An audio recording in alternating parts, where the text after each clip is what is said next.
I think if your body and your soul is ready for a change and you're really in alignment with it, then you need to go for it. Sometimes you just have to go and do it. This podcast encourages and empowers you to create your own unique real story, develop your own unique real statement, and discover your own unique real self. The power is yours. Good night, Nadine Nelen. Ooh, it's a great pleasure to connect with you. You were episode 254. We spoke 2 years, 8 months, 2 days, 21 hours, and 30 minutes ago. Life is all about vibration. It's not location. It's not where you are in the world. It's how good you feel. And the better you feel, the more you open up to source. When we are pure love, we feel good. And that's our true being. So that's where I want to bring people back to. Nadine Nelen, how are you doing? It's a great pleasure to connect with you again. Yeah, I'm doing really well. And I'm so happy to hear you again about all the people you've been interviewing and how you kept doing this. And it brings back sweet memories. I was in France selling my farm last time. We did the interview, and now I live full time here in Australia. How's that been? Yeah, nice. I run instead of the farm, I now have an Airbnb. I put some German pine wooden cabins on our acreage here, and people come and enjoy the horses and alpacas and dogs, and they go to the beach during the day or for forest walks, or they come and have readings with me, energy readings or healings. So it's been good. It's a slower life pace, like I'm no longer have the hectic life. Although I'm still in demand, I still get messages.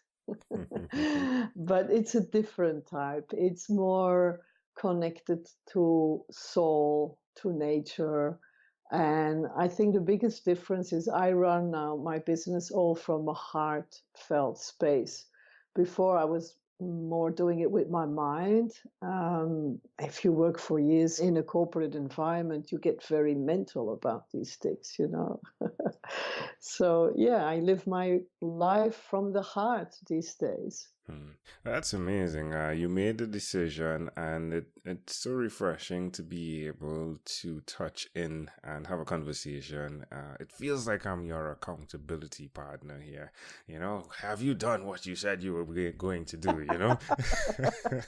It's so true. I feel like that. Yeah. I do remember when you said alpacas, and I was like, what is that, you know? And it seems as though the farm has grown. Yes, it has. We even had a baby alpaca this year, which I helped bring into the world. That was quite an experience. They call it a cria. I didn't know that. They don't call it a lamb like with sheep, but it's called a cria. And yeah, you get other joys in life. It's not always been a walk in the park, because part of my mind still longs for the days that, you know, I would just go into the city and say, oh, that's a nice handbag. What is it? Chanel. Oh, yeah, let me get one. I don't do that anymore. I have different priorities, you know. And I think more and more people are starting to experience how empty the life can be as a high earner in a city, because you have to be then also a high spender. Once you change that around, you can actually have a lot of freedom in your life. Like in the middle of the day, if I feel like taking a hot bath, I just go and do it. Something to stop me, unless I have appointments. I'm very punctual, just like you are. You were really on the dot with our interview. This is my second today. I did another one on video this morning. So I'm very punctual with those things, but otherwise, my life, my time is mine. You know, and that is so much more important than things. It's here about people and animals and nature. It's different priorities, and my health's gone much better too. Now tell people where they can go to find out more, to connect with you, to be able to visit. Yes, that would be lovely. Yeah. Yeah, tell us where we can get more information on that, please. Yes, so you can find my email address on my website, nadinenelen.com. Nelen is written Nelen, but I'm sure it will be written down here somewhere in the podcast in the details. For sure. So yeah, there you find how to book a one-off session with me. You can do that on the website, or you can look into essential oils that I'm doing as well, which helps with this natural lifestyle. You know, all the products I use, I clean.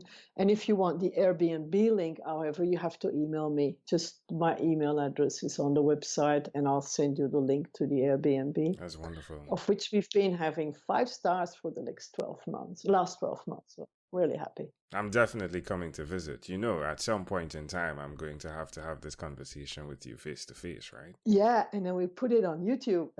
Love it. Love I have it. a YouTube channel too. Yay. Yeah, that'd Yeah. definitely be fun. So, do you have any regrets looking back from now over the last 2 years, 8 months, 2 days, 21 hours, and 30 minutes? How does it feel? It feels amazing. I probably should have taken the leap earlier. I think I waited maybe a year or two too long to take this leap by being with one foot in both worlds. I had it for a while combined, and that knocked me off my socks. So I think if your body and your soul is ready for a change and you're really in alignment with it, then you need to go for it. And I was, I think, waiting for something to happen, and that's not always good. Sometimes you just have to go and do it. Hmm. Yeah, I totally agree. I totally agree. All right. So, how has relationships been? Have those improved as well? I'm still married, believe it or not. My first marriage. So we're now married 6 years. Hmm. And I often compare whether you run your own business as an entrepreneur or your marriage, these are two things in life where you really get to train your spiritual muscle. And that's actually what I teach people as well in my online courses.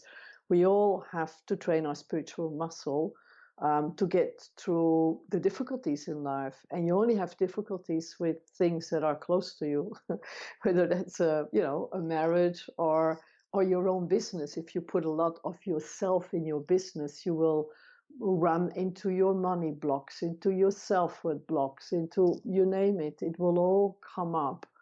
It doesn't come up as much with strangers. I always say to people, if you think you're enlightened, go and spend the weekend with your parents and let me know how you go. Mm-hmm. They usually say, no, I don't want to be 48 hours non-stop with my parents. It'll push all my buttons. And I think it's a good thing. I'm lucky that my husband is also reading the spiritual books that I gave him. At the moment, he's reading Disappearance of the Universe from Gary Renard. And I think that's a good thing that we can talk about these different approaches. And if we feel triggered, instead of reacting towards each other, we look inward and say, why is this painful for me? Why am I experiencing this as hurtful? It is not always the other person's intent to be hurtful. So, yeah, not bad. I've been learning. Now, self-love seems to be one of the values you've held close to you, and not from a selfish perspective, but I've found that individuals that emphasize on self-love do it from the place that they're then able to love others even more after loving their own self.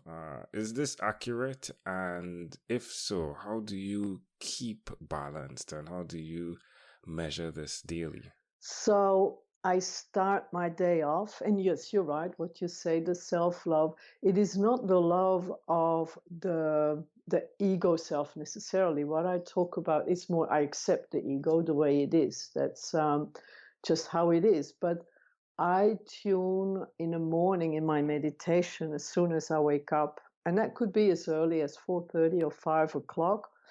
I will bring the full awareness into my body and feel the aliveness, the pure energy in my body. So instead of doing a mental meditation on top of your head, where you kind of like go up with the fairies and pie in the sky, I go deep within, and then I go and end up in my heart area, what people would call the heart chakra. and feel how much love I can generate there. And then I put a very clear intention that that day I want to only see love or a call for love. So if somebody is not loving, that I might have the awareness straight away this person is having a call for love. And then I ask to be guided. Where do you want me to go? Who do you want me to see? What do you want me to say? And that might not be what I planned for that day, but during the day, I keep loving what is, because if I fight with what is, I noticed I lose only like 100% of the time. So, yeah. That's beautiful. Oh, I get to have so much fun, so much amazing conversations with so many people from all over the world. Nadine, this conversation and small snippet again has extended and expanded who I am. And I want to say thank you. I want to say thank you for showing up 2 years, 8 months, 2 days, 21 hours and 30 minutes ago and having a conversation with me, because now it stands as the foundation of who I am and how I am able to have a conversation. So from my family to yours, thank you so much for being who you are and your own unique real self. I appreciate that tremendously. In closing, is there anything else you'd like to share with our amazing audience?